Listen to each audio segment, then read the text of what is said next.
Well, here I am again, and I just thought I'd give a bit of an update and a bit of a history, really, on my fascination with Chicory Tip and how I got into guitar playing. So, we go back to, let's say, when I was 10 years old, which was back definitely 1983, and I had a music cassette given to me which had a track called Son of My Father on it, and it was a cover version, and I thought, well, that's an interesting title. So I went past all the other tracks and listened to it and fell instantly in love with it.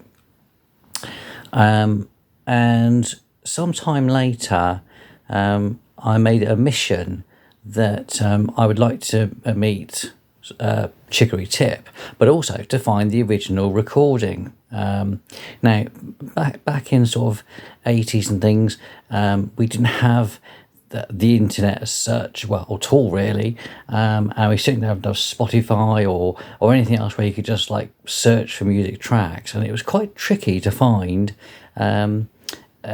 any kind of singles and that type of thing readily. There were second-hand shops, but that meant spending money, and that's money I didn't really have.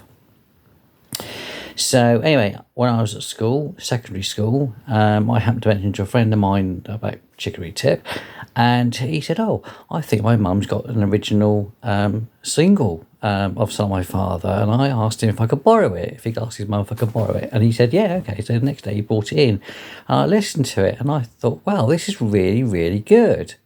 So that's when I made it my mission then to hopefully meet the group. Also, they disbanded by this time. So we move on to about 1996, 97 time, and my mum's mum had just passed away, and she was staying at a place in a friend's house in Cheltenham, and anyway, her husband was a promoter, and he had some information regarding Chicory Tip, but it wasn't actually the original lineup, which is a bit of a shame. So I then made it a mission then to try and find out some more information. I knew they came from Kent, etc. So I did some digging around, and I asked somebody for a bit of company I worked for at the time, if in that area, if they'd ever heard of the group. And funnily enough, he had, and he said that Barry Major, who was one of the founding members of Chicory Tip, ran the pub in Maidstone. So I then wrote a very long letter and drove down to the pub in Maidstone from where I lived in Wiltshire at the time, and dropped the letter off. He no longer worked there, but the landlady said, "Oh, he comes in every so often, and when I see him, I'll give him this letter."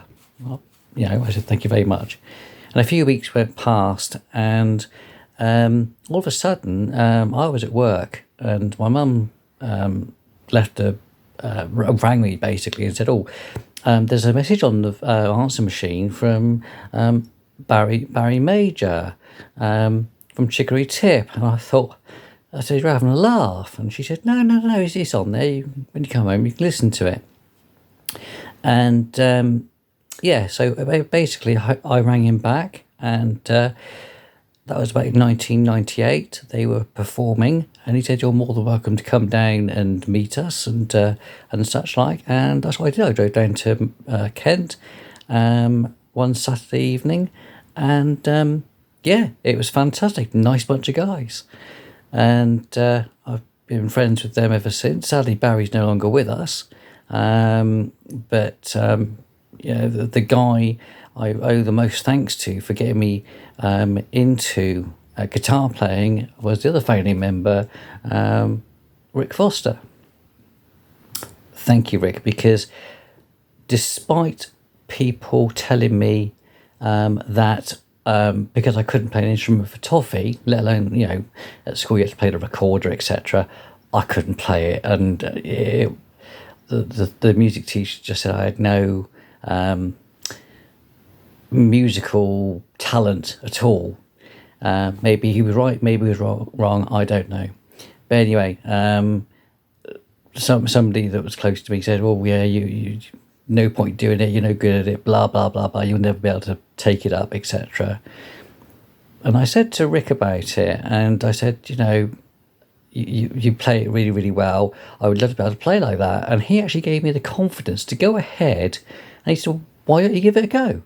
Get yourself a guitar and, try it and see. And that's what I did. And I shall forever be in Rick's debt for giving me the confidence to give this a go. And it was the best decision I ever made. So, Rick, if you ever see this, thank you very, very much for helping me and guiding me and, just being a true friend and, keep the music going. I don't get to see you as often as I would like, but if it wasn't for you, I wouldn't be doing this now. So there we go, guys. That's how I managed to get into guitar playing, and that's the man I need to thank the most. Okay, we'll speak again soon. Cheers, bye.